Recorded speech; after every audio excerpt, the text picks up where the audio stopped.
Hi hello ನಮಸ್ಕಾರ. RCB ತಂಡದ ಕೈ ತಪ್ಪಿದ ಆಟಗಾರ LSG ತಂಡದ ಪಾಲು. ಯಾರು ಆ ಆಟಗಾರ ಎಂದು ತಿಳಿಸಿಕೊಡುತ್ತೇನೆ. ಅಲ್ಲಿಯವರೆಗೂ ನಮ್ಮ ಚಾನೆಲನ್ನು ಸಬ್ಸ್ಕ್ರೈಬ್ ಮಾಡಿ. ಆಸ್ಟ್ರೇಲಿಯಾ ತಂಡವನ್ನು ತನ್ನ ತವರಿನಲ್ಲಿ ಮಣ್ಣು ಮುಗಿಸಿ ಹೀರೋ ಆದ ಆಟಗಾರ ಸಮರ್ ಜೋಸೆಫ್ ರವರು ಲಕ್ನೋ ಸೂಪರ್ ಜೈಂಟ್ಸ್ ತಂಡಕ್ಕೆ ಎಂಟ್ರಿ ಕೊಟ್ಟಿದ್ದಾರೆ. ನಮ್ಮ RCB ಅಭಿಮಾನಿಗಳು ಸಾಕಷ್ಟು ನಿರೀಕ್ಷೆ ಇಟ್ಟಿದ್ದರು. ಈ ಬಾರಿ RCB ತಂಡವು ಟಾಮ್ ಕರನ್ ಬದಲಿಗೆ ಖರೀದಿಸಬಹುದು ಎಂದು RCB ಅಭಿಮಾನಿಗಳು ಬಹು ನಿರೀಕ್ಷೆ ಇಟ್ಟಿದ್ದರು.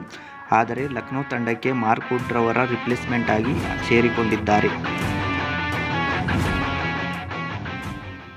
ಮಾರ್ಕ್ ವುಡ್ ರವರು ವರ್ಕ್ಲೋಡ್ ಮ್ಯಾನೇಜ್ಮೆಂಟ್ ಕಾರಣದಿಂದ IPLನಿಂದ ಹೊರಗುಳಿಯಲಿದ್ದಾರೆ. ಸಮರ್ ಜೋಸೆಫ್ ರವರು RCB ಕೈ ತಪ್ಪಿದರ ಬಗ್ಗೆ ನಿಮ್ಮ ಅಭಿಪ್ರಾಯವನ್ನು ತಪ್ಪದೇ ಕಾಮೆಂಟ್ ಮಾಡಿ.